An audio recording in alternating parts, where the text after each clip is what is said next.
हिंद की चादर श्री गुरु तेग बहादूर महाराजांचं 350वा शहीदी समागम 28 फेब्रुवारी आणि 1 मार्चला या नवी मुंबईच्या या ग्राउंडवर सिडको ग्राउंडमध्ये होतोय।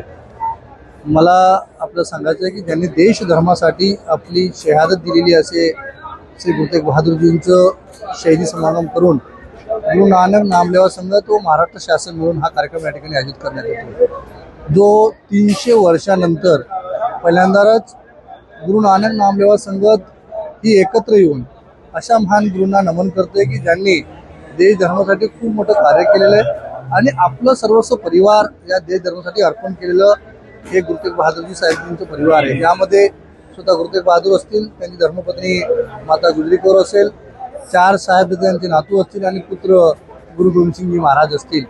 आणि म्हणून या कार्यक्रमाला आपण पाहतो ऐतिहासिक हा कार्यक्रम या ठिकाणी होतोय। लाखोच्या संख्येनं या ठिकाणी संगत येणार आहे।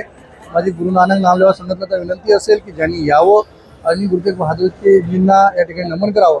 ते समूचे समाजाने या महाराष्ट्रातील, देशातील, विदेशातील समूचे समाजाने देशाच्या हितासाठी जे काम करत सर्व समुच्या समाजाने एकत्र यावं आणि आपल्या गुरूंना नमन करावं, जेणेकरून अशा गुरूंनी ज्यांच्यामुळे आपला देश धर्म वाचलेला आहे।